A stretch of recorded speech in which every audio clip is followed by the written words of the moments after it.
This is Outlookers, the podcast, presented by Paul Hinchcliffe. Hello and welcome to the Outlookers podcast. My name is Paul and I am your host for this episode. Coming up, Chris and I interview a very special guest. Alison introduces us to one of our new members. Plus tech and all the usual stuff. Now let's get things started. And for anyone new, here's Ian with an introduction to Outlookers. Outlookers, formerly known as the Kirklees Visual Impairment Network, is a charity dedicated to enhancing the lives of people with visual impairments in West Yorkshire. This member-led organisation offers a variety of services aimed at promoting independence and well-being through peer support and technology training. Time for our tech feature now. All AI want for Christmas. So we're here back at the Media Group thinking of that festive time of year again, and looking back to last year, the emphasis was on Meta Ray-Ban glasses, and I suppose for some people it might still be, but I'm here with Nick, who works tirelessly behind the scenes recording things for us at the Media Group. So Nick, what is on your wish list this year? I suppose you're right. Last year was the Meta glasses. I got those for Christmas last year, and they're great. They have their limitations, and so my sort of wish is almost in two parts. One is for what I'd actually like, but unfortunately it's not available.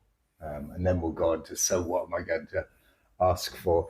So what would I really like? Well, the thing that would be really good to be able to do with the Meta glasses or any sort of tech is to be able to walk around, to go for walks in the countryside, maybe even to be able to walk around a town and not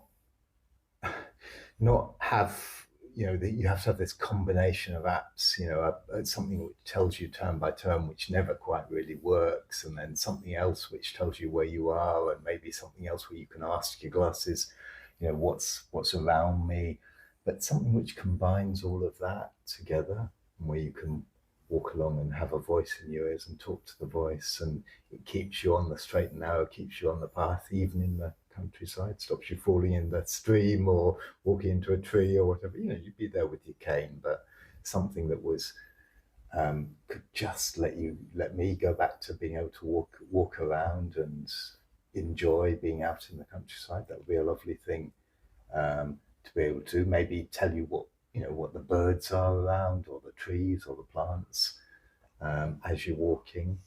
So you mean like an artificial intelligence sight support? Yeah, that's right. But one which knew that you couldn't see, and one which was really focused on keeping you safe, making it interesting, and just being able to answer just stupid questions around as you're walking along, what's going on. That would be wonderful. That doesn't exist. No, it doesn't. So if that's not available, what do you want Santa to put in your stocking this year? So just going back down to ordinary tech, I'd really like an accessible way of cooking. I sort of do at the moment, but it's not that brilliant. I'd just like an accessible air fryer, I think, because everyone's talking about these air fryers, and I don't really know how to use them, what they are. And I haven't been doing much cooking for quite a long time. So being able to go back to, making recipes, doing what I quite like, trying out new things, that would be good. So I suppose that's what I'd like to go with. Excellent. So around to yours in the new year for a feast. Yes. Thank you, Nick. Okay, thank you. So it's your turn now, Paul. So what's Father Christmas going to bring you? Well, as some of you know, I'm really into photography, and it's a very, very strong passion of mine.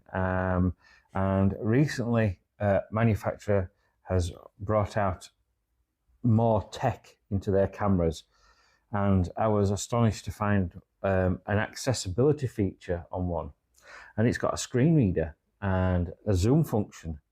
So this Sony camera will read what is on the menu for you, and the screen reader reads all the settings that you might not be able to see because it's on a really small screen.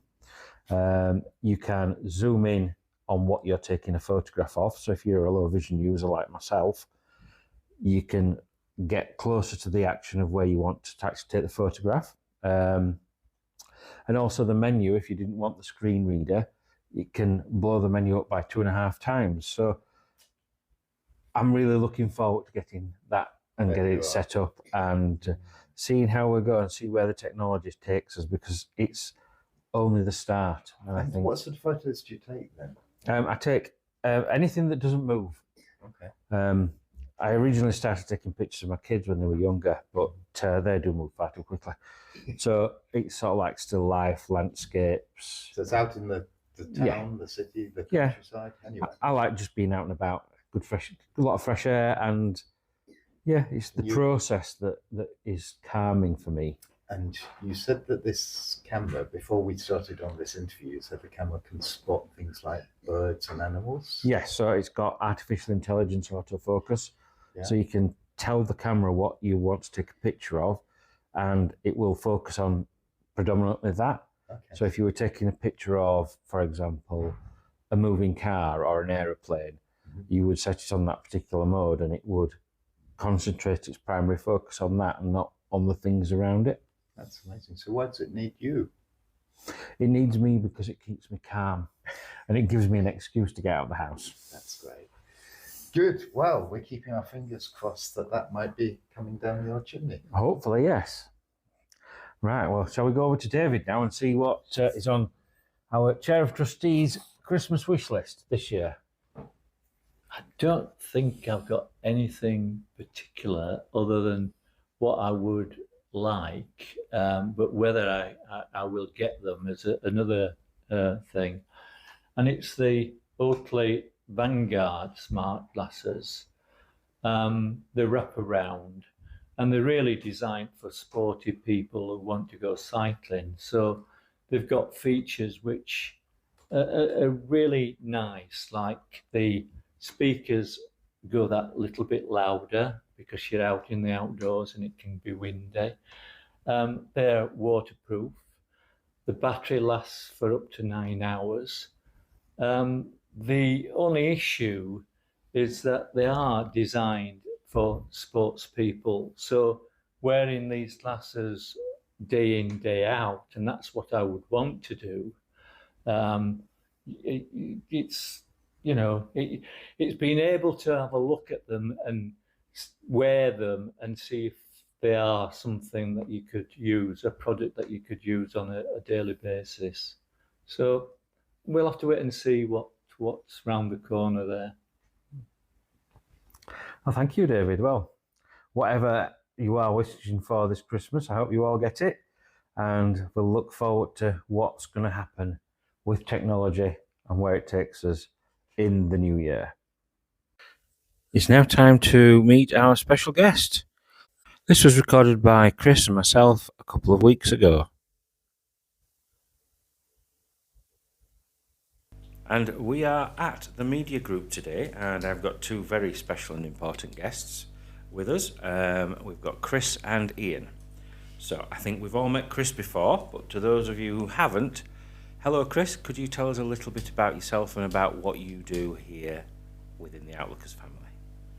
Hi, yes, lots of people do know me, but my name's Chris Stephen. I am a volunteer here, and I volunteer mostly for the Community Champions Project, which we've talked a bit about before on podcasts. I'm retired and live with Stu in Berry Brow. That's me, really. Excellent, thank you. And you've brought with you today Ian, who we've just been chatting to before we started recording this. So would you like to introduce Ian, and I'll hand it over to you. This is Ian Noonan. That's an interesting name, isn't it? Noonan. Irish name. Is it Irish? Okay. And he's a mental health nurse consultant. I got that the wrong way round. Oh no, I got it right. So what tell us a bit about you, Ian. Yes, I'm a mental health nurse consultant at Calderdale and Huddersfield Trust. So I work up at Huddersfield Royal Infirmary and Calderdale Royal Hospital as a mental health nurse, but in the acute hospital trust, where, of course, people have physical and mental health problems at the same time. So although as a trust we don't have a ward for or treat mental illness as the primary objective, when people come into hospital, they may be very anxious about what's happening to them. They might have an overlap between their physical and mental health, or they might even develop mental health symptoms as a result of their treatment for their physical illness. So my job is to work with those folk where there is that overlap. You might hear that I'm not from these parts. Yes. I wasn't brought up in Huddersfield, but grew up in Bath and then worked in London for a long time as a mental health nurse and head of mental health nursing at King's College London. So a teaching and research job as well as clinical practice. And moved to Huddersfield in 2019 to work at the university, and then a couple of years later full-time at the trust. And it seems we've got the Berry Brow Massive in today. So I also live in Berry Brow. Oh, do you? Yes, with my there's three of us. So I live with my husband Tom, and sadly without our dog Finley, who died very recently, but had a very good life up until then. So you won't see me out on the wreck or the hills at the moment until we get round to adopting another dog. All right, okay. Oh, that's sad. Excellent. Well, so we've been introduced to Chris and we've been introduced to Ian. So Chris, can you tell us a bit about the latest bit of messaging? Because I feel it may be linked to Ian's visit. It certainly is. So over the last couple of months, the community champions groups have been concentrating on mental health. And we focused on those moments in life when people felt they needed a bit of extra support and where they actually found it. So as the role of community champions, you'll remember, I go round and chat to the groups, sometimes individually and sometimes we set up little groups to discuss what the topic is. And the one thing that really stood out about what helped people with sight losses mental health mostly was belonging to a support group. I suppose that's obvious really, but it did stand out probably more than anything else that I came across when I was chatting to people. Time and time again people told me that just simply being in a space that helped them put their own feelings into perspective, because if you're coming in with a sight loss issue and you're meeting other people, generally there's going to be somebody worse off than you. And that did seem to help people enormously. Sometimes, you know, when your life feels very heavy, but then you talk to somebody and things are really, really tough for them, it can shift the way you see things a bit. And that was one of the main topics that came up for people. Another really common theme, I suppose because of the age of our groups, was bereavement, and we all in this room know, you know, quite a few of our volunteers and clients have been bereaved recently, and coping with the love of lost ones. But people were saying how comforting it was to have a friendly face, you know, to come to each week, and sometimes just a volunteer sitting quietly with you, talking about what you were going through, and even letting you have a little cry was the thing that meant the most to them. That simple human presence was the thing that people kept mentioning again and again. We also spoke to the volunteers about how they manage mental health within the groups that they're looking after. And they were really, really clear about their empathetic listening skills and understood where things were no longer their responsibility, where they felt they could pass them on to members of the staff team. And that kind of confidence doesn't just happen, of course, it comes with really good training. So it was nice to hear that the volunteers were all on the same sort of page with that, which was good. But the thing I think that finally surprised me the most about the group work we've been doing, and this was after talking to Ian and his team, was about how many mental health services there are out there and the different angles from which you can use to get into them and access those. And people were very surprised, I have to say, when I was saying about, oh, there's this service and that service and this bit of service, and if you ring this, that. So that was great, and that gave people a real sense of reassurance, I felt. And that was really it in a nutshell about the topic of mental health and Outlookers. Thank you. So, a question for both of you, really. If somebody's listening to the podcast now and they weren't fortunate enough to be at a group when Chris was talking about mental health and they are struggling, what is one key thing that they could do? Who can they go to for help? Should it be their friend? Should it be the doctor to be referred into a service? What would you recommend is the first sort of like port of call? I mean, I've always thought that the most important thing is to not keep a struggle a secret. That whilst we're struggling with something to do with our emotional or mental well-being, when it's a secret, it feels insurmountable, it feels overwhelming. And as soon as we tell somebody else, anyone else, and that could be a friend, a neighbour, a family member, it could be a volunteer or somebody who facilitates a group, or it could be a healthcare professional, that takes the sting out of the tail of the secrecy. And it isn't even as though that other person needs to do something very much other than listen. And you mentioned listening empathetically, Chris, and I think that having someone give you that gift of time and listening takes just some of the heat and some of the pressure out of whatever the struggle is. And I think then together with that person you can work out what the next steps might be. So some things for our emotional well-being just need that connection with someone else. I think social isolation, loneliness have huge impacts on our mental health and well-being. And that doesn't necessarily mean that you're mentally ill or you have a mental illness. You just need that connection with others to be able to cope with the sort of everyday stresses and strains of life. And I think with sight loss and mental illness, you've almost got a sort of double-barreled stigma. Haven't you? You've got the stigma of the sight loss and the stigma of feeling mentally unwell. And stigma is really powerful, and it stops us just having those simple conversations with people. So when I'm teaching around mental health, I often start at the beginning by just saying, look, this is the topic we're covering. It's going to connect with people's lives, connect with how we feel. And if something does upset you, or if you're struggling with something, don't think, would I talk to someone or wouldn't I? Because that's a sort of binary yes or no answer. But think, who is the person in my life that I trust most? Who is the person I would talk to? And that'll be a different person for each of us. But if we start the conversation going, then we can get the help that we need.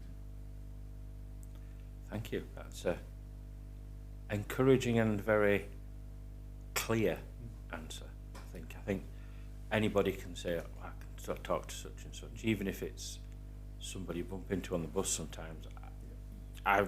Because I travel on buses, because I no longer drive, you get lots of conversations. You get the interaction, which I never got when I was driving around in my car on my own. In fact, in London, I ran a series of workshops for barbers about how to listen to men's mental health. And we put it on as a one-off with Mind. They were doing a fundraising campaign. There are other charities that do campaigns that encourage men to grow beards or moustaches in November. But at that time in London, everyone had a beard already. So Mind did a shave roll thing. You could be sponsored to shave your beard off and sort of be barefaced as a fundraiser. So I thought it'd be interesting to link that in with some training for barbers. Advertised this workshop. Within a day, it was booked out.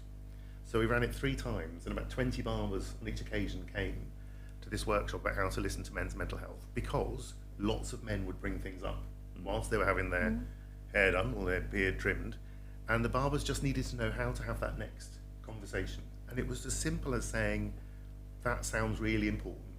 I'm pleased you told me. Who would be best placed to help you with that? Who are you going to tell next? Where do you think you're going to go with that? And just prompting the person rather than just leaving the conversation hanging in the air. Wow, I'm lost for words. That was fantastic. It was a great time. Yeah. It was, and I did shave my beard off for the occasion as well. I look much fatter faced without it, unfortunately. Well, thank you very much, Ian, and thank you, Chris. It has been wonderful to meet you and wonderful to chat with you. and hopefully our paths will cross in the future. Thanks, Thank you. Paul.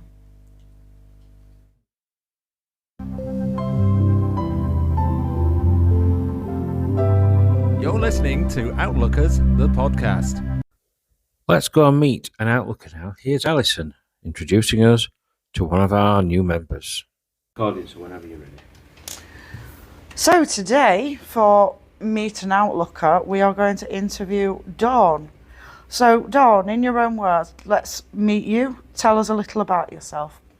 All right, so I live in Huddersfield and I'm married with a son, and I've probably been on this journey with sight loss for about 10, 12 years. So slowly getting used to the idea of coming to terms with all that. But so that's a little bit about me. Yep, and it definitely takes some getting used to when you lose some vision. It definitely does. Definitely does.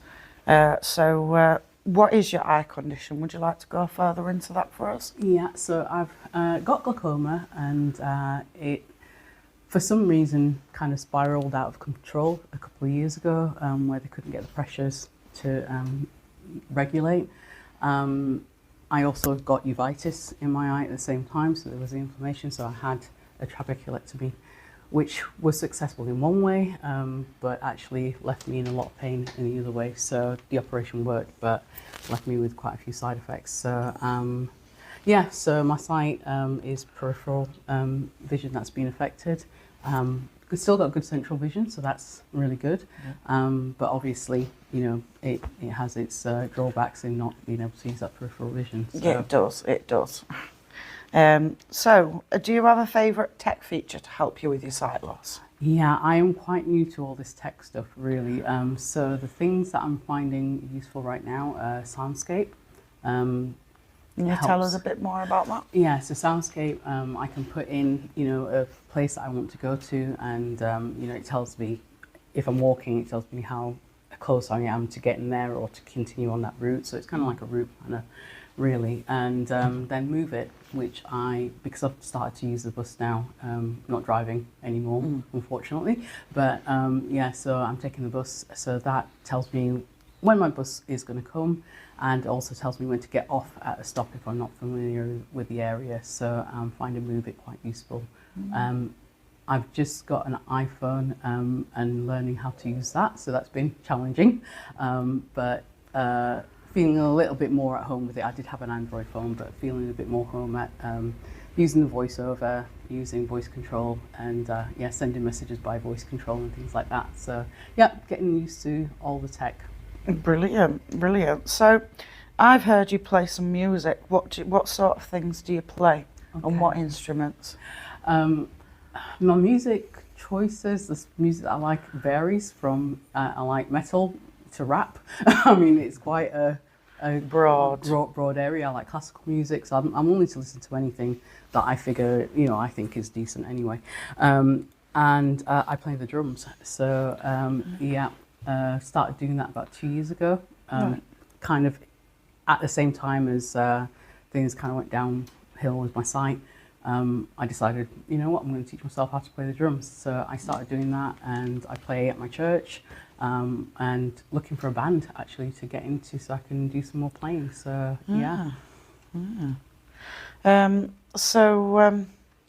Let's get a bit deeper. Your favourite food? Favourite food has to be burgers. I love burgers. Me too. In fact, unfortunately, I am quite a junk food addict. Yeah. Let's say so. Pizza, burgers, anything that you're not supposed to eat. Yeah, everything I'm not like supposed to eat. I have quite a sweet tooth as well, so I love my desserts and my chocolate and all the things that I'm not supposed to eat. But so spicy or non-spicy? I do like spicy food. I've got to be quite careful with it because it doesn't always like me. But but I do love spicy food. So if it's available, I'll probably take the spicy option rather than not, and deal with the consequences afterwards. Yeah. And what about animals? What's your favourite animal? My favourite animals are actually cats, which is really unfortunate because you can't get a guide cat. Unfortunately, they don't fit the requirement. Far too selfish cats and far too independent. So yeah, I love cats. We've always had a cat from when I was younger. My husband is allergic to them, so we're not allowed to have a cat.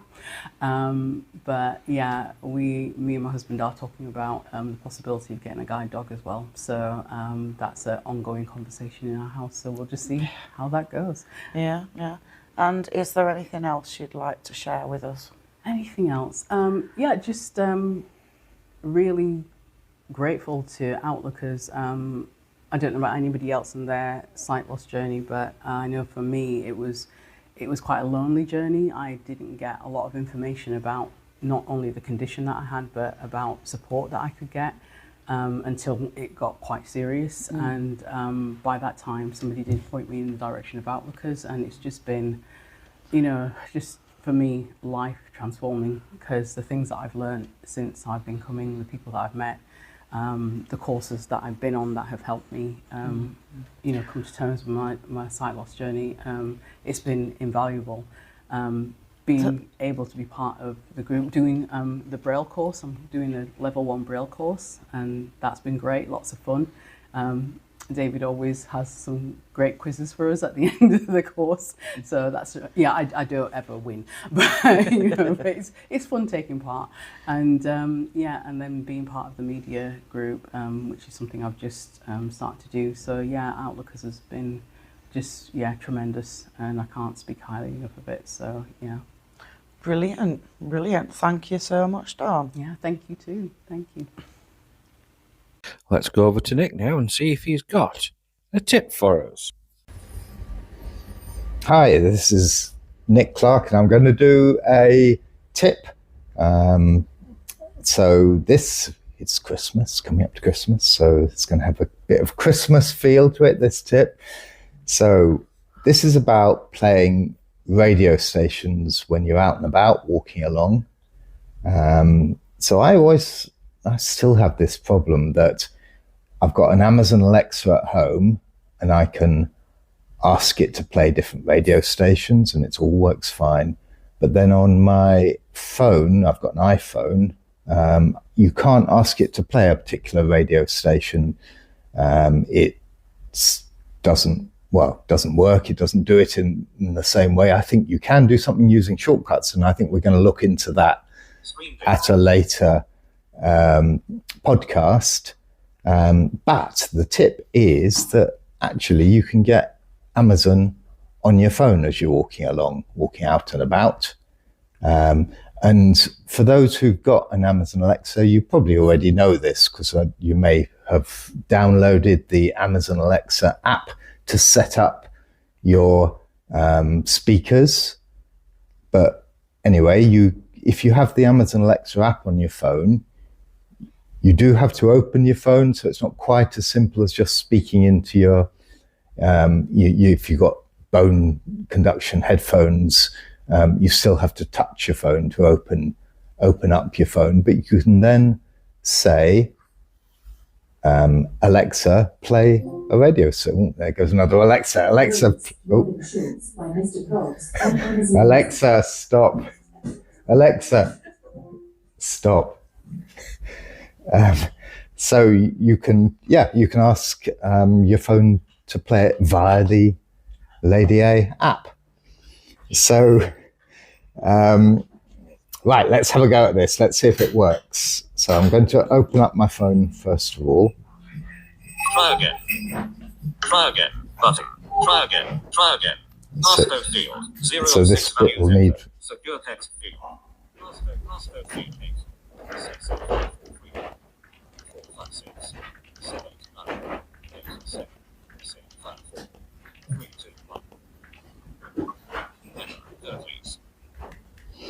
Right, so that's my phone opened up. Siri, open Amazon Alexa. Location services. Image. Weather. Hercules. Siri, open Amazon Alexa.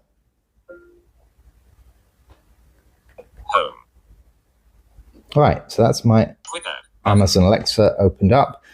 And then you just say, Alexa, play Heart Christmas. Close button.